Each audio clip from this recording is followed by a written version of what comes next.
And the appointment, by the way, was made by the sovereign himself, the guy who had moved for habeas corpus, because it was his court, see? And I'll explain that in a few minutes. So he appointed me, he listened to me a moment, and I said, the reason I'm here, I'm not here to discuss the case. I don't want to impose on you in that way. I was very polite to him. But I said, there's some unusual things that are happening here, and I just wanted to give you, a heads up on it, letting you know that I'm here to conduct business, not to stir up anything. Okay? So I said, great. He appreciated that. Let me tell you something. These judges, some of them are really human. Okay? I had a little luck. As I found out later, he was much smarter than most judges.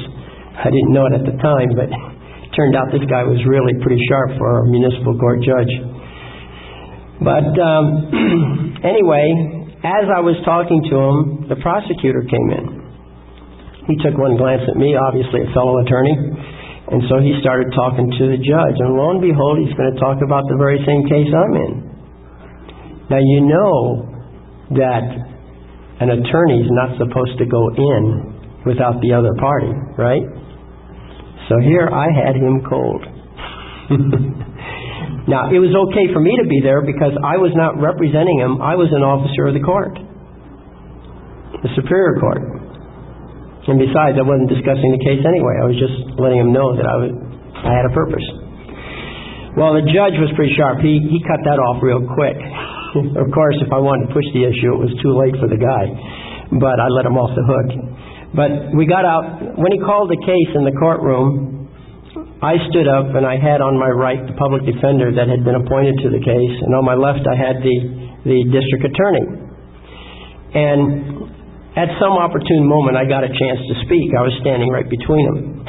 So the judge says to me, we talked back and forth. He wants to know what's happening here, and I said, I've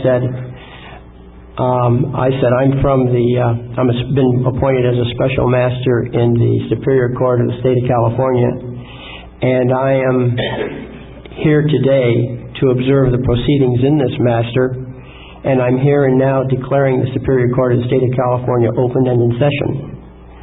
So now we had one courtroom and two courts. And so then we started discussing it, and I said to the judge, there were some issues here involving common law and so on, and I said, and so he told me, he says, the common law doesn't have any standing in this court. And I said to him, I agree. However, the Miranda decision, Miranda versus Arizona, says that where substantive rights are concerned, there shall be no rulemaking. That wasn't quite correct, but close enough. So he acknowledged that. He said, okay, yeah, he respected the Miranda decision. So then he says, well, what do you want from me? Now that was a trap, because I don't want anything from him, but my court does, my sovereign does. So it's very important that I didn't say what I wanted. Instead, I represented the court. So I said to him, it is the wish of the Superior Court that the municipal court release jurisdiction of this matter to the Superior Court until such time as the issues in the Superior Court are settled. Okay? And so he said, I'll do that if you will give me the order in writing. So I said, well, I came here, now I can speak for myself, see. I said, I came here with an order half prepared because I didn't know exactly how things would go, but I said, if you will recess the case, I'll complete the order and deliver it to you upon recall. So he said, great. So he recessed the case, moved on to other business. In the meantime, I went out and I hand printed the rest of it and did the copy machine thing. You know, it was quite a race there because I wanted to be back soon. So I got back there and he recalled the case. Now before I go into what happened, I'd like to tell you something else that happened in that case. In that first session, we had a moment where we were both collecting our thoughts, the judge and I. The district attorney stood up And she said, Your Honor, who is this man? I don't know who he is. I don't know what he's doing here. Silence. The judge just sat there and looked at her. She sat down. And then he turned back to me and he picked up on our conversation as though she was not in the room. Now you know how cozy district attorneys and judges are. Was that an insult or what? Now there I was with my knees shaken because you see I was operating on reason. I had no experience to look to. I couldn't ask anybody what happens, blah, blah, blah, okay? It was pure, raw reason. But my research told me I was right. But my knees were shaking, believe me. I was scared. Because I knew I was kind of out on the, on the plank on this one. So anyway, when that happened, I instantly knew I was on the right track. Because no way would any judge ever treat a district attorney that way. No way would he give a third-party intervener, such as myself, the amount of time he gave. Right? You know that. But he did here. So I was doing something right. So anyway, back to the second session. I delivered the order to him. He read it into the record, and then he ordered it to be filed in the record, and then he closed the case for that moment, and that was it. Okay? He accepted the order. Now, I'm sure he was going to do some research and decide whether or not to arrest me and so on. But as it turned out, it worked. And now, what I'm telling you here doesn't always work. Okay? Gandhi made it clear that passive resistance works extremely well. He beat England with passive resistance. Using passive resistance, he liberated all of India from England. We have the same thing here. These techniques, we've been pretty successful at stopping the government. We have not been successful at getting the government to pay. Why? Because passive resistance works for the government too. They say, make us. Okay, pretty hard to make it. So what you have to do is when you do these things, you have to put their paychecks at risk. That's when you get their attention. Okay? As long as they're secure in their paychecks, and you know how bureaucrats are, they're all insecure.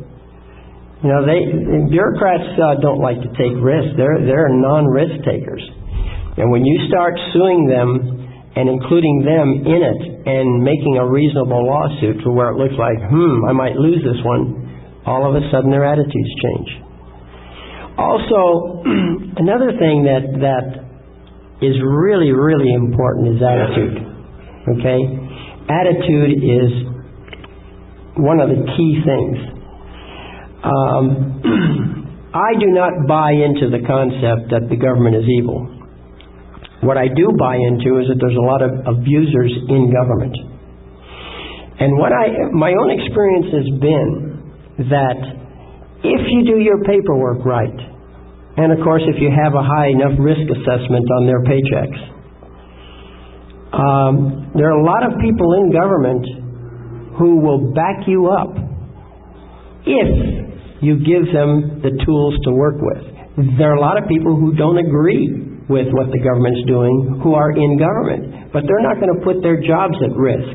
They will put their jobs ahead of your liberty. So you've got to give them the tools with which to protect you, because they're not going to do it on their own. And so we've had a number of turnarounds where the judge, who was a real tiger on the bench, suddenly became a lamb and sweet as pie. Why?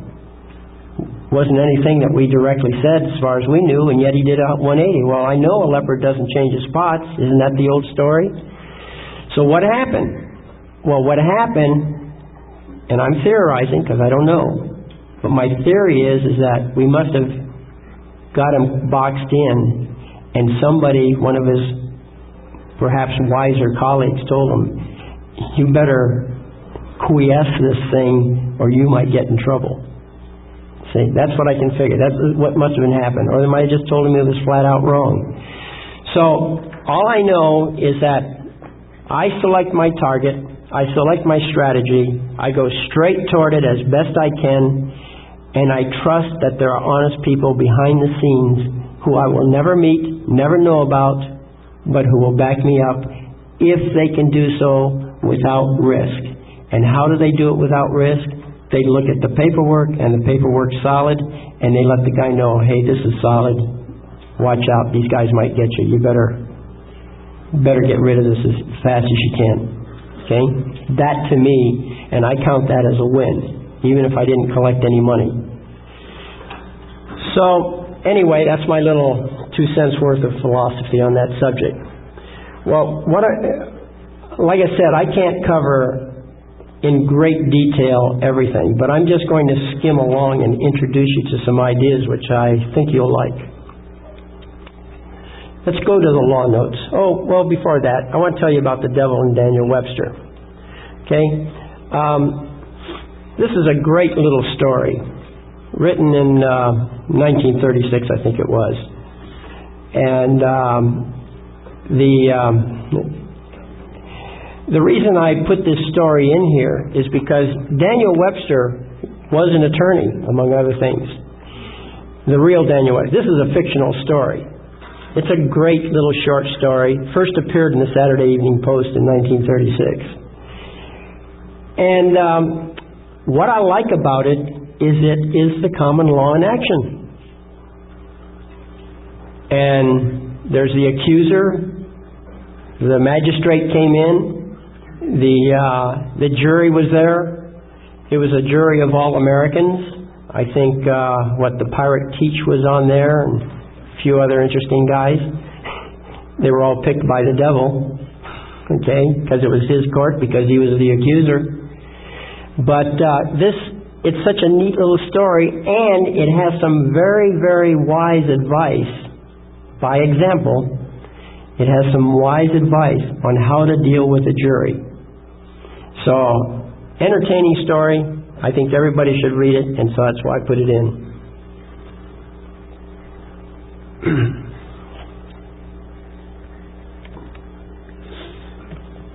Okay, so if you want to send me any email, click on the email comments,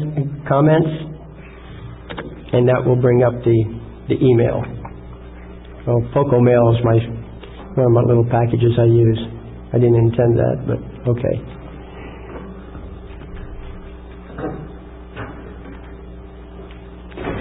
Okay. Little footnote here, totally unrelated to this, but time for some entertainment. I was over at a labor union the other day in their offices, and I saw a bumper stick on somebody's desk. It said, "Get that son of a Bush."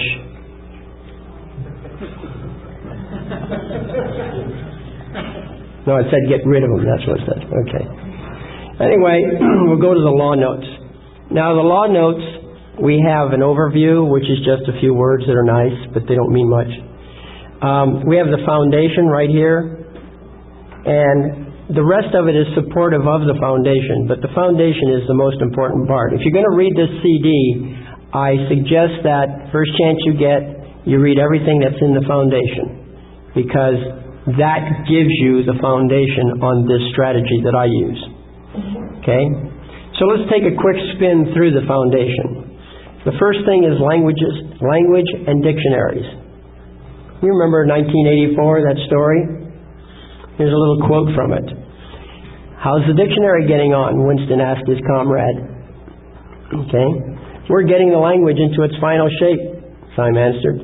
"By the year 2050, at the very latest, not a single human being will be alive who could understand the conversation we're having now." Okay? This is what they're doing. They're changing the language for us. If you look at the Black's Law Dictionary, 5th edition, I like that dictionary. The reason I like it is because it tells me what their policies are. It's not a very good legal dictionary.